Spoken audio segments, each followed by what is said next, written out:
There's a lot of news happening at the intersection of energy and data center development. Our guest today has a unique perspective on this trend, with deep experience in both the data center and energy sectors. Lee Kestler is the CEO of EdgeCore Digital Infrastructure, a developer that is working closely with its utility partners to create large campuses with both the land and the power to build big for years to come. Lee shares lots of insights on EdgeCore strategy and how the data center sector can build responsibly for a large digital future. Let's get started. Welcome to Data Center Richness.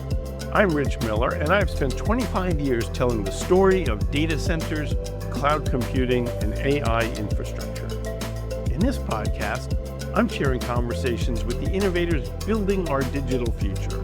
Now, here's our show. Lee Kestler, welcome to Data Center Richness. Listen, it's always a pleasure to talk to you through the years. I've learned a lot from you and the things that you write about, and it's always good to give back. So thanks for having me on. And EdgeCore is really an exciting place to be right now. So I'm looking forward to talking about it. Well, I think in many ways you're a very interesting person to talk to about what's going on in the industry right now, because you have serious experience both with some really pioneering and successful data center companies, but also on the energy side of the story as well, including renewable energy. Maybe a good starting point would be to kind of tell our audience a little bit about your journey and then maybe about EdgeCore and what it's doing. Yeah, well, listen, I think it's been a blurb, even though I look back now and it's more than 25 years since I really started. And, it's ironic that things come full circle because I'm sitting here in our office now for EdgeCore on the East Coast. And that office is on Ridgetop Circle, which, of course, was, what I'll call ground zero for the original start of Data Center Alley and the original Exodus buildings that are now NextEra happened to be right in front of us, for our new development called Ashburn 1 up on Noakes Boulevard. So completely come full circle. I got into data centers in 1999, early 99, and Michael Shaw, who happens to work for us now as VP of Site Selection Land work, convinced me to come to Exodus. And so in Exodus's first two buildings are the ones on Noakes Boulevard that are right up the street that we're building this monster 72 megawatt building behind. So started then with Exodus. Obviously, there was a transitory period, with Exodus becoming Cable and Wireless USA, where I met Clint Hyden, who is my chief commercial officer here. Fast forward through Savis, which was a really great opportunity for all of us. But, I joined DuPont Fabros in 2007 when the wholesale industry started to, proliferate, become something that, the world had an opportunity to take wholesale space where customers could get a real estate lease if they could manage their own compute and their own infrastructure, but they were leasing in a couple megawatts, right? Versus a couple racks, which is where I started. So fast forward through that time with, Vantage, which was a great company to be a part of. I love the relationships that I started there. Still have some of them today, of course. I'm very grateful for what I spent time there with Surreal and the team and the Digital Bridge folks and what they're doing today. And today, to date this interview, I saw their announcement of that, 1.2 gigawatt campus or 1.4 gigawatt campus. And not a surprise, of course, because they've always been successful at growing and pioneering. But with that, though, I moved to NextEra Energy because I really wanted to be in the energy space. I liked energy. I always wanted to be around that. And I thought that there was some value in career pathing to be an executive in the energy space. So I went to Decarbon Ventures in Juno Beach for about a year. And then after that, I basically came back into this industry. Partners Group was acquiring EdgeCore. They wanted a chairman of the board. I've known the Partners Group folks for quite a while, and I was willing to do it. I thought the EdgeCore team had a lot of strong foundation in their locations and in people. And the majority of those people are still with us. And, hey, here we are. It's EdgeCore 2.0. We had the first couple campuses. We needed more money because of early success for the team. And now here we are. We've got $3.1 billion of equity. We're building 300 MVA campuses, 72 megawatt buildings or larger. and leasing to single tenants. And I think the term for AI was here and now. That's the only thing I could think of. It is here and now. It's not some dream that everybody had. And we line up really nicely with that, and sit in that subset of hyperscale slash cloud service providers, if you want to call us that. Let's talk a little bit about EdgeCore. They were, started a few years back, originally by some of the team from CoreSite. Then partners got involved, and uh, there's been some change in the vision and the aspirations. Tell me a little bit about EdgeCore 2.0 and how you have approached it. Sure. Well, you know what? When EdgeCore 1.0 was bought by Partners Group, there was already conviction that the hyperscale business was going to grow to more than just fill in capacities of 24 to 30 megawatt buildings in key areas where we already knew, we're network dense. And so there was conviction amongst the management team. Julie Brewer, who's running all of our finance now, she's even won some awards. Teresa Kerfoot is our EVP of strategy. We added some industry talent like John Bean and Bob Berlinski. And of course, Clint Hyden was here too. Tom Ray had hired him as well. And there's a plethora of other folks, who've joined us since then that have really added credible value to the organization. But back then it was, hey, where do we think the puck is going? And how should we go after it? And Partners Group and their management, team at the top of Partners Group in supporting infrastructure development, Ed Diffendahl and of course Fentress Boyce were instrumental in the acquisition. They were very open-minded, and I'll call it collaborative. Our board members were very helpful for us in figuring out, well, where do we think the puck is going? What are the things we need to address? And with that, we put together a master plan for 7 years that said, look, 3 to 5 new markets, meaning 3 to 5 new locations. It could be in the same market. We concentrated deliberately and with conviction in Arizona and in Virginia, where we believe relationships with the utilities were more important than just the geography that we could purchase. So we continued to grow in Santa Clara, where we've already leased that campus to a customer. We've had recent success in Reno, where again it's a 300 MVA campus. We bought more land in the Mesa area in conjunction with our conviction with working with Salt River Project and that team. And the Mesa government there is extremely cooperative. So we'd like to be a good neighbor. Having Bill Jabjiniak had our community engagement program has been instrumental. We've leaned in Virginia by buying land in Culpeper, where it's a technology zone. They want data centers there. That's what it's there for. And then you saw our recent announcement about 6 weeks ago, supported by Governor Glenn Youngkin, which I appreciate a lot, endorsing the Louisa campus, which is right off of Route 64 between Richmond and Charlottesville. And Julie Brewer is our UVA grad, and she always likes to get a plug in for the Cavaliers. So I'll just do it right now. And it's out in the open. Go Cavs. Well, all right. Well, it's a lot of activity, uh, and there's so much going on. We see so many announcements about the demand from AI companies for capacity. We see so many new projects being announced, like the big one that Vantage just announced today in Texas. And meanwhile, the supply demand picture is interesting on both the data center side and on the energy side. And since you kind of have an interesting perspective on both of those, oh, what's your take about supply and demand, the current market, and where it's headed, and how you navigate that as somebody who wants to build very large data center campuses? Yeah. So, my background, of course, DuPont Fabros buying big, large parcels of land. Hussein went and started Cloud HQ doing something similar. Partners Group commitment to energy infrastructure in another part of their infrastructure fund and in data centers, which is being led by us here now globally. We looked at the supply side as being something that would continue to evolve, albeit lumpy, but it'll evolve because of customers' intent for the things that we need to be responsible for.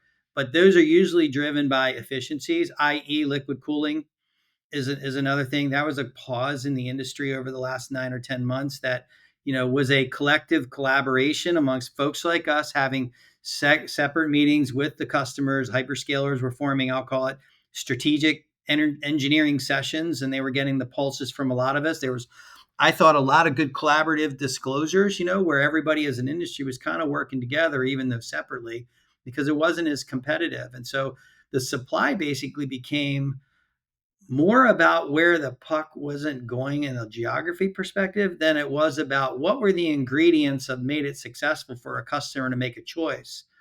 And so EdgeCore, and I'm sure like some of the other folks similar to us, we all decided that, well, we better go long in areas where we can have an established incumbency for relationships. So we chose Mesa, great government to work with.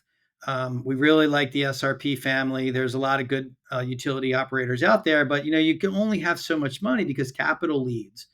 And so we married up where we thought the supply needed to be, Mesa and in Virginia. We triangulated that against the demand and what we thought the demand looked like over a horizon schedule. And we've been sharing this information, with our utility partners because they've got a longer road ahead of them for development than we do. We can build a data center in basically 24 to 30 months. They can't build energy infrastructure that quickly, and they've got to do it at a different scale. So we think that Virginia and Arizona are two areas for us to concentrate on. Although, look, Salt Lake's a great market, Illinois is a great market, Ohio, Atlanta, Texas is exploding, i.e., some of the recent announcements, around Stargate and the one we talked about earlier. So I think supply and demand are marrying up over a longer period of time, and that's good for the investor. That's good for the utilities vision because the utilities have struggled with, I've got to have it available for you, but you're not using it all. So what are these predictable loads that we're all building towards? Well, they're 72 megawatt buildings or bigger. They're campuses that are probably 300 MVA at the substation level and bigger. They're more or less going to be a liquid cooled / air cooled configuration. They're going to have network reach that's fairly close enough. If it's anything other than training for AI, it's going to be inferencing, which is standard to locations that are already network dense. And how can you manage the supply chain? And so that's what we've all talked about. Partners group and the capital stack that are behind us are extremely comfortable with having the details that are necessary for billion-dollar buildings. And the last fine point that I'll leave you with is, as we saw that supply and demand cycle, we partnered intentionally not only with those utilities that we're with, SRP, Dominion, Rappahannock Electric Co-op. We chose to work with Holder Construction as our full service general contractor. And we all know they are one of the top in the world, even though they only build in the US. And their management team and their operational folks have a lot of history with some of the folks that work at EdgeCore. They buy our equipment for us. They are our only builder. So we've got a very good relationship with them. And that was super important for us. And, kudos to, again, Partners Group and our board, who continue to appreciate, the insights we share and then say, look, you know what, you guys are on the right track. Go ahead, do it and make these commitments. And so for that reason, we built speculatively in Reno. We were building speculatively in Santa Clara and in Mesa and in Ashburn. And we leased Mesa really quick. We leased Santa Clara really quick. And then we've recently, 65% of the way through Reno 1, we've leased that building. And now these two here in Ashburn that are underway, that'll finish sometime in Q3, Q4 of 26. We've had tons of interest on it, but we're selling a very specific product. It's air cooled with liquid cooled adaptations, and they're in key places that we know we're going to be able to lease it. And so, for that reason, we've just kind of got all the right ingredients coming together, and it feels good. I bet. You mentioned something interesting about the sort of collaborative discussions going on around the industry about this transition toward liquid cooling. This has been one of the sort of most interesting uh, discussions about what data centers are going to look like in this next phase, because obviously there's considerations for when you bring liquid cooling to scale about what that building's got to be look like and what it's got to be outfitted with. How much of a consensus is there on what the future looks like and how liquid cooling scales? Because when you get right down to it, having things that work, that are, everybody's taking a hard look at and is comfortable with, particularly the scale customers, seems pretty important. What's your take on what it's looking like? I don't think air cooled systems are going away at all. They do have to be. Remember, there's a lot of compute infrastructure that's not going to be liquid cooled. I mean, the high transaction stuff, yeah, it makes sense. And by the way, Vertiv, industry leader, right? I mean, they have been very good at, I'll call it strategizing with all of the operators and the hyperscalers, and they're certainly a preferred CDU for many.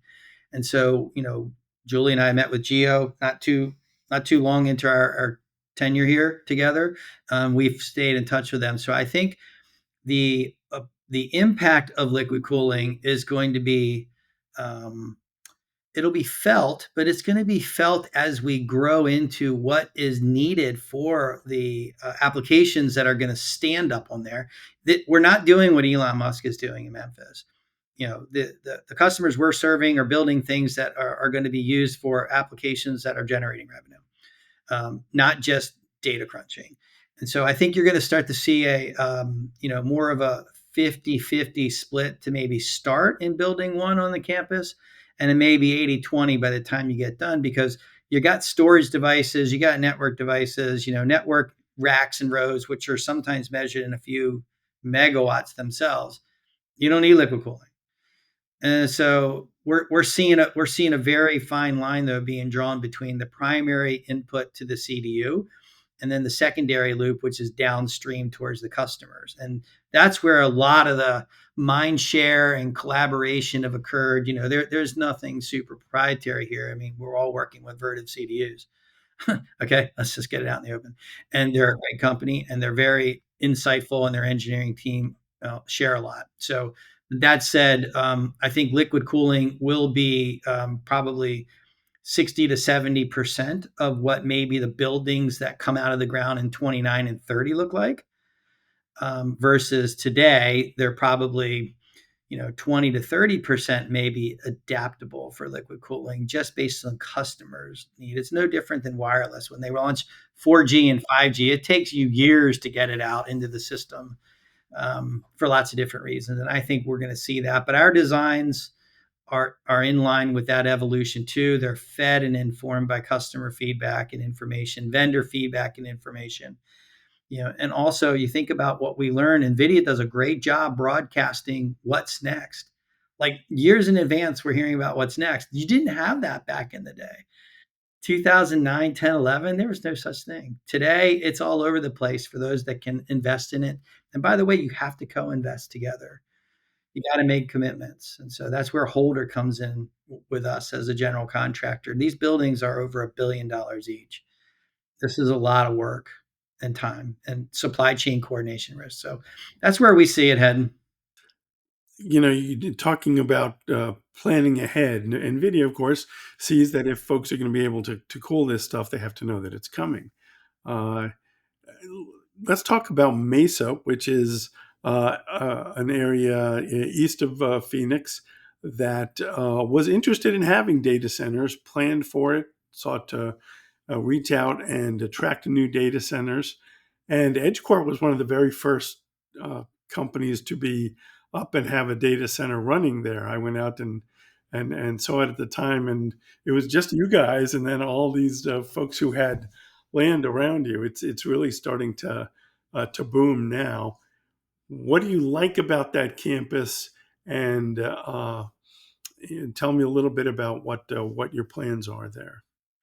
Well, what I really like about it is it's fully leased, and we're able to fully lease it before we actually broke ground on buildings 2 and 3, which are super expensive. So the Partners Group folks really appreciated that. What I like about the Mesa area in particular is its planned growth. Right? It's not some of the lessons we can talk about in Loudon, and Northern Virginia, that I'm sure we're going to cover. It was planned growth. Elliott Road Corridor was intentionally designed to be an industrial technology zone. They didn't call it that. SRP, which is a very, I'll call it forward leaning utility provider, foresaw some of that demand. Maybe they didn't see it in the exponential capacities that have evolved in the last 15, 18 months, But nevertheless, it was intentional. And so we like the campus not only because it's fully leased, but because it sits in the heartbeat of what I think is, the eastern Silicon Valley of Phoenix.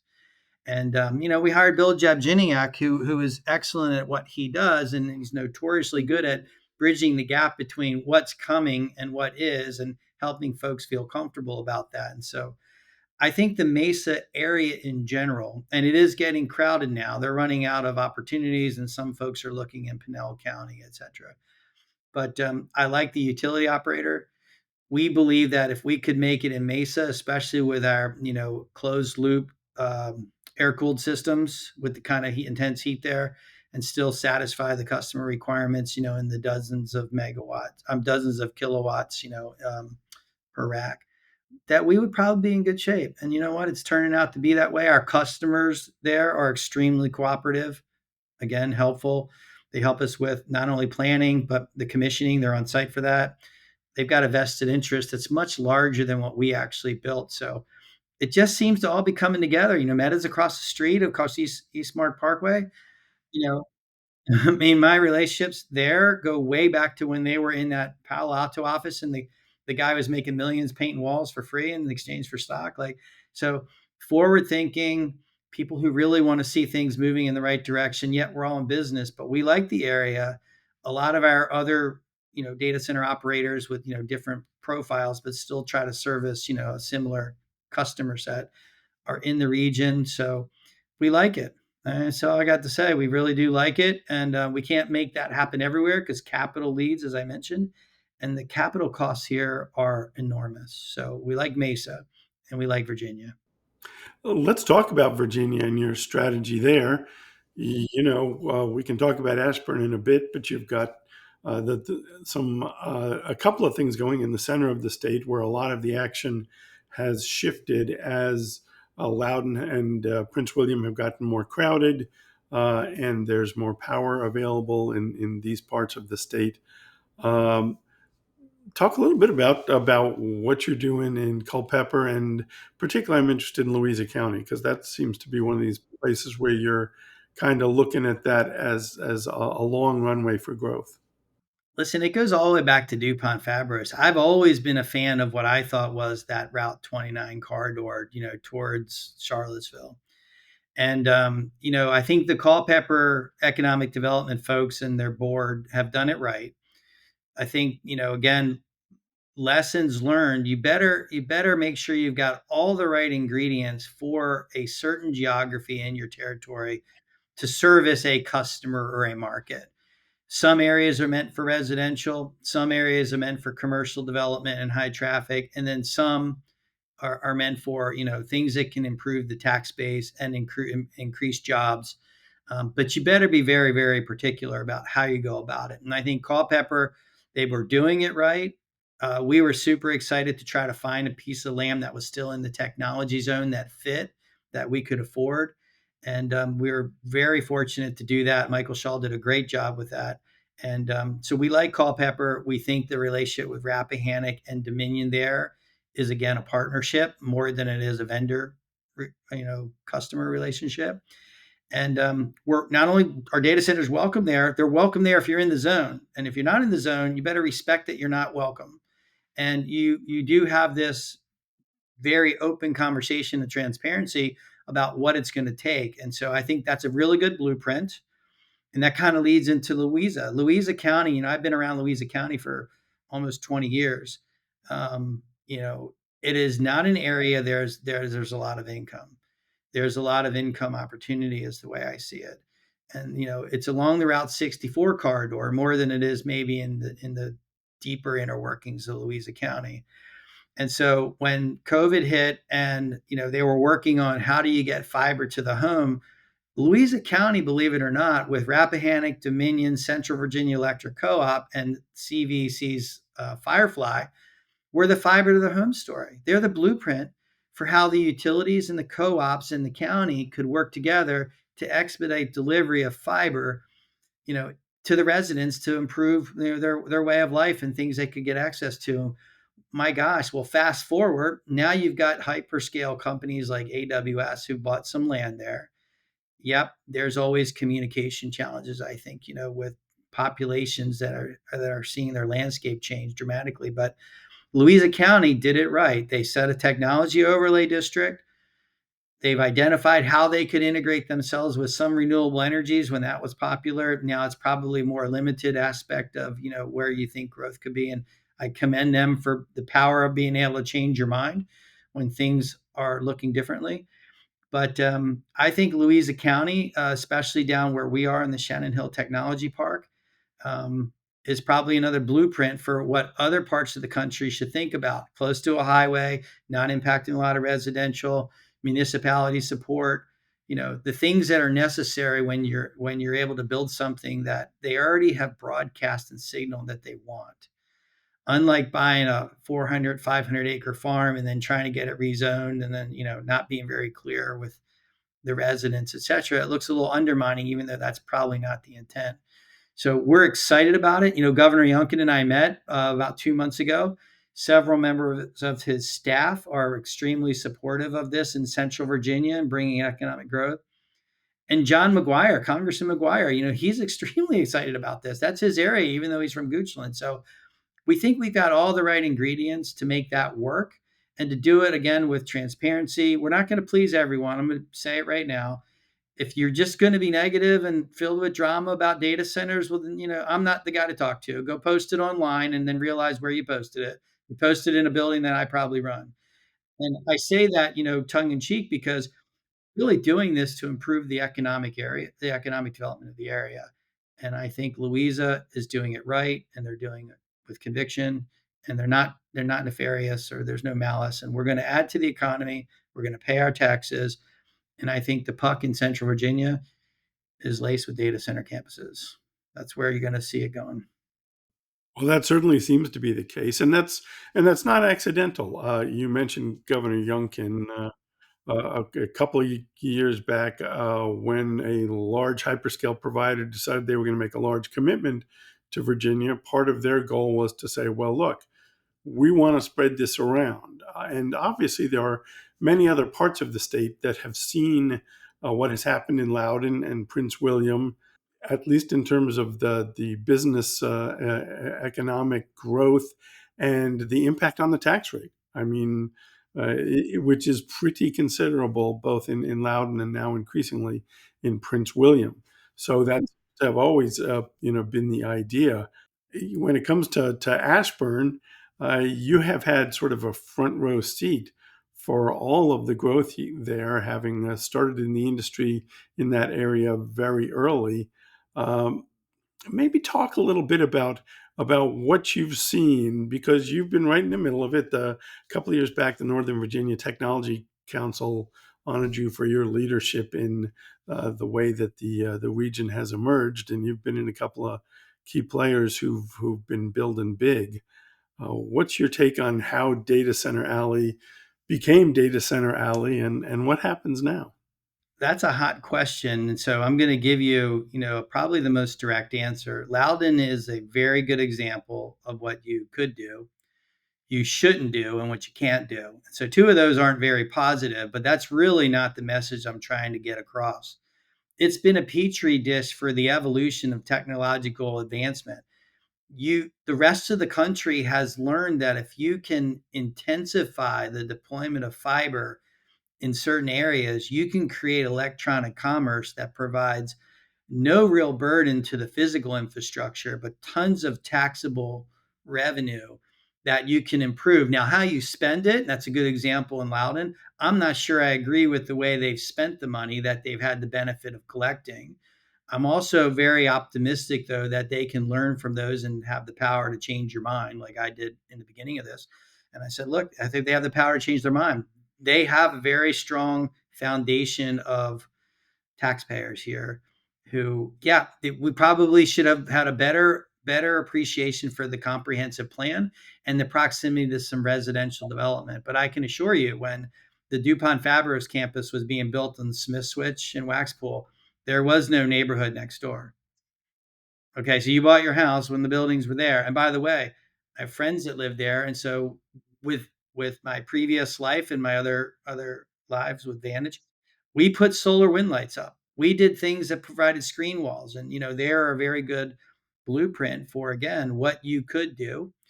Some of the things you shouldn't do, and again, that's up to the county to approve the zoning, is allow buildings to be built right next to the senior living home. I mean, come on.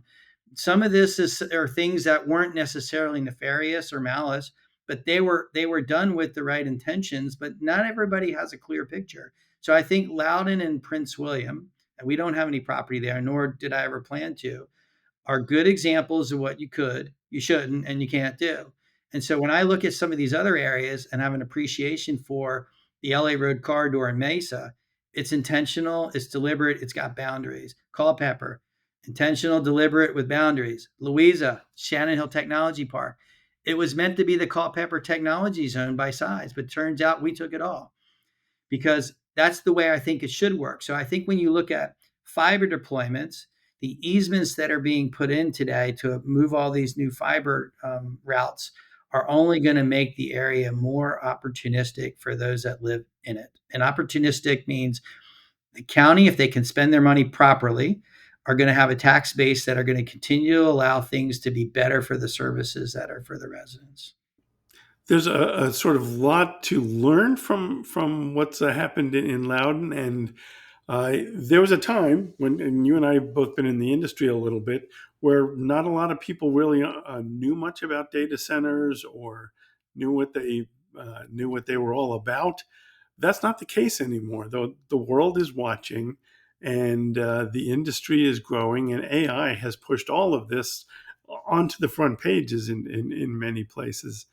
Uh, and right now, data centers are really a big part of this larger narrative about our relationship with digital services and how we create the infrastructure to meet those ambitions.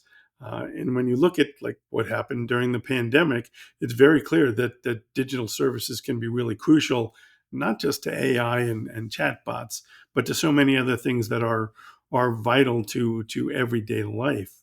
Um, but at the same time, there's clearly been some education along the way. What's your take on what the road ahead looks like for the data center sector, and how and where we build these extraordinary facilities? Yeah, well, man, if I had the perfect answer, then neither one of us would be working here. Yeah, but you've seen some things and learned a lot over the years. I'm curious what your take is. Yeah, I think we're starting to see the early innings of it, and I'll frame it up this way. In my career, and I think I speak for several people who've been around like I have for a while, the marriage between the utility operator and its consumers probably couldn't be um, uh, any more manageable than it is right now. What do I mean by that? Well, they got to know what I'm doing, and I've got to know what they're planning. And the only way they can plan is to know more about what my expectations as an operator and developer are in reality. And I think the bigger challenge as I look at it today is, quite frankly, I don't want to prevent capitalistic behavior, but you've really got to come prepared with several $1 billion per location to be a very credible player in the eyes of the utility. The utilities right now have been getting a bad rap. They're not the most nimble in organizations. I spent a year at NextEra, and that was probably the best time of my career because I was able to learn more about what it's like to be inside the walls of one of the biggest utility companies in the world than it was to necessarily build a power plant. And so I think that's why EdgeCore has been able to be successful. Teresa Kerfoot, we've got Elise now, who's our VP of Utilities, comes from a Shell and a renewable background. Michael Shaw spent time at NextEra. Jeb Giniak obviously has exposure because he was in the Mesa Economic Development area working with the SRP folks, and our depths of engagement with Dominion continued to be nurturing, and I say nurturing in a way that they're we're helping them and they're helping us. And that doesn't make your job every day easier. So I think the future here from a development perspective is closer alignment with utilities. Certainly on the generation side, my NextEra experience isn't the only experience. In 2015, 16, 17, I was an advisor at Innovation Crossroads at Oak Ridge National Labs. And so I've maintained those relationships in the utility sector with friends of mine from NextEra, Florida Power and Light, Dominion, and Oak Ridge. And I love going down there, and I love touring the lab, and I like staying on top of some of the science projects that they're working on. And Bob Berlinski and I in 2009, we were at DuPont Fabros. We were like, man, I hope I'm alive when this SMR thing takes shape, because that will really be the holy grail for concentration of energy for what we think we are going to be about, which are big campuses, which at the time DuPont had one of the biggest ones, right? I mean, that we were building the biggest campus, and we were building some of the biggest buildings at 36 megawatts, which today is small. So I think the future is that alignment between utilities and operators. You've got to have a sobriety check here. The sobriety in this equation is there are long development cycles and coordination risks that you should not accelerate just in the spirit of you say you want to get it done. I think the Nuclear Regulatory Commission should be commended for their approach to safety. I also believe that there still needs to be some risk taken in accelerating the generation or the SMR development and deployment of some natural gas assets to continue to absorb what electric vehicles and the smart homes are doing. And by the way, without data centers, smart homes and electric vehicles, they're not going to operate. So you just can't have it both ways. So I think that relationship with utilities is paramount. And I think public policy folks are starting to pay attention to that. And they're, to your point, a lot more people are learning about data centers. The JLARC report was an intense effort on behalf of staff in the state of Virginia to get to the bottom of it. They're not experts, but they did a pretty good job of capturing a lot of the key points that we should all pay attention to. Yeah, I mean, I read that report in detail and was, even as someone who sees a lot of reports about the industry, was really impressed with how I think they sort of took in input from a lot of different folks, all of whom might have a specific perspective about things, and really charted a path that I think, kind of went right down the middle in very interesting and productive ways. Um, on the nuclear question, it seems one of the things that is happening is we've seen a lot of announcements of very large players who are interested in having some sort of relationship with the companies and the projects and sort of laying the groundwork. In a way, it kind of reminds me of some of the early days of the data centers and renewable energy, where people put their hands up. They said, if you, create this energy, we'll buy it, and that then helps the whole ecosystem. The projects that get built have someone to have ready buyers, and that helps them to finance and build the thing. um, is something similar happening on whatever timeline nuclear winds up taking, where the data centers become the customers that help get things established?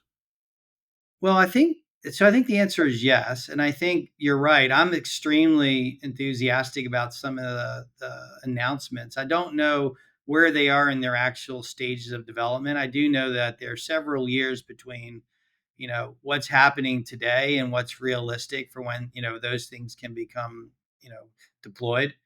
Um, Christy, my wife, was in the data center industry for years, and she's always heard me say, I listen for what I don't hear. And what I never heard was recognition for the advancements in energy generation, like I'm hearing now. So I'm hearing all of this now. And so I'm very optimistic. And I think it's good that some of the, larger consumers who are credible enough, we know Google are going to be a big consumer of energy. But by the way, data centers are just kind of in the target zone right now for the identity of the end user. But without data centers, you wouldn't have this concentration of load to generate revenue, to create the R&D that some of the renewables were based on, to be deployed. And so when I think about SMRs, it's probably a next step here now, because it's more of a public-private partnership. I think Secretary Chris Wright, who comes from the energy industry, has said it best. It's going to be 2035 for a realistic target, but that doesn't mean you can't shoot for something sooner.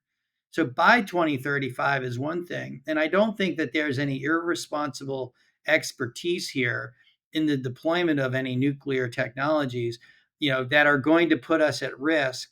because I just don't know any of those folks. And I know hundreds of them in that side of the sector. And quite frankly, I don't know anybody that's cavalier to put the rest of us at risk because we just don't know what's being done. So I think access to HALU is going to be extremely important, and the U.S. is starting to work on those, programs. I also think the development of SMRs has a very, very fast track ahead of it compared to where it's come from. But I still don't think it's anything, around the corner tomorrow. But when I think of the X Energies and the Kairos and Project Pele, which was run by Jeff Waxman for a while, I think that's where we're going to see it. And I also think Dominion has done a very good job of maintaining its presence with nuclear and an open mind to what SMRs might mean when the technologies are ready for prime time. But in the meantime, you've got to keep creating economic stimulus and base load energy for manufacturing, data centers. That's just going to be the way it is. And by the way, you can't get more electric vehicles out there if it becomes possible if you don't have data centers to manage those programs. I'm sorry, this is just the way it is, no matter what you like or don't like. We've talked about a lot of sort of national and thematic issues. I wanted to bring it back, as we wrap to talk specifically about EdgeCore and what you're looking at down the road there. Obviously, you've got a lot of runway right now for additional capacity in the key markets that you've targeted, and which is why you're there. There's a number of other evolving markets, I guess I'd say, that where action is shifting. As you look at the future, what do you see for EdgeCore? So, one, I think there are a lot of really exciting markets out there, but we just can't be in all of them because, again, the capital leads, and Partners Group has a very intentional and deliberate investment style. It's very thematic. They want us to be, deep in the places that we're committed to and have a long development opportunity. you know, NV Energy is a good partner for us in Reno. We probably see some growth there for some additional land capacity, to get ourselves closer to a gigawatt. But that's just not on the map this minute. They're still upgrading some of their systems. So we continue to work well with them. And we would see us growing in maybe the Reno area. We still have additional development capacity now that power is becoming more available in Santa Clara. And, in San Jose, while it is California, San Jose is getting their act together for making it, a place where they want data centers to be. And I don't care how we got there. I care that we are getting there now. And it's not about what problems did we have. It's what's the opportunity in front of us. So we do like the Reno area. We love, Phoenix and the Mesa area. We did buy that additional parcel of land, so we're going to have almost 600 megawatts of capacity, when we're done in Mesa. And that's just with what we control today. And remember, we started with 400 megawatts of a target in March of 23. And today we're well over 2.5 gigawatts of potential opportunity as a company. It's only been 2.5 years. And so I think there's a very opportunistic location somewhere in Texas, but I can't tell you where because it's just not on the radar right now. We really do like Virginia. I like Virginia a lot, not only because I'm a Virginia guy, but I think Virginia really does do it right. We have some oscillation sometimes, depending on the geographies, but I think you'll see us in Virginia, Reno. We'll obviously grow in Santa Clara because we can, maybe San Jose. We certainly would be open to growing more in the Mesa area and somewhere in Maricopa County. That of course is a very interesting place because you look at the weather and you say, why would you have high intensity chip manufacturing and data centers here? Well, we're using closed loop technologies. We're not consuming water. I've followed some of the things in other areas where water is a problem. I agree. I was a big proponent of, taking the non-potable water from Loudoun County back in the day with DuPont. And we led the charge to do the first pipe for that. And so proud of those things, but there comes iterative steps along the way to get to maybe what you think is the ultimate when the technologies are ready. So I think those geographies that I mentioned are where EdgeCore is going to continue to proliferate. I do think that, other folks who do data center operations and development are going to see success in Illinois. They're going to see it in Indiana. They're going to see it in Ohio and Pennsylvania, places that you never would have thought about 6 years ago. Like, seriously. So I think it's really a very good time to be in the industry, but my caution to the world would be deliberate and intentional and be concentrated in where you go and be an incumbent and work with your utility partners. Um, they have to also be open minded on the utility side that they really need to step up their game and get more advanced in their past behaviors. And I see people who've been around the industry for a while, like Stan Blackwell, who sing that song and push that mantra for everybody. We got to keep trying to do better. And so for that, I appreciate it. Bill Carroll and SRP's platform, same thing. I think, John Hewitt is doing a great job at Rappahannock and is not afraid to pioneer. And so I do think that the state of Virginia has been very supportive, regardless of who's in charge, in Richmond. And so I think for EdgeCore, we're going to continue to grow in these areas. I don't know about Europe for us, but I do think that we've got enough on our plate right now. And it's a really good time. I've said in the past, the industry doesn't get any better. It just gets bigger. And I like it. Well, listen, Lee, I always enjoy our conversations. I always learn a few things, and I really value your experience and perspective on all of this. So thanks so much for coming and sharing with us about what you're up to and what EdgeCore is doing. You will, and I'll leave you with this. And I've done this many times throughout my life. It's all about the kids and those of us that are doing these developments and trying to make the world a better place to a certain degree. And yeah, we're making money. Remember, it's all about the kids. So it's more than just the availability of technology. It's also environmental things that allow them to enjoy life the way we all did too. So thank you for having me. And on behalf of EdgeCore, we always appreciate an opportunity to tell our story. Many thanks for listening. If you like our content, you'll want to check out the Data Center Richness Substack. We're just now launching and have lots of great insights in the pipeline. If you're a data center professional or someone tracking the sector for your business, you will definitely want to check it out. I'm going to put a link in the show notes for the podcast and also in the description for the video on YouTube. And as always, if you've enjoyed the podcast, please give it a like. And be sure to subscribe to our channel, as this supports my work and ensures that you won't miss out on any of our insights from data center richness.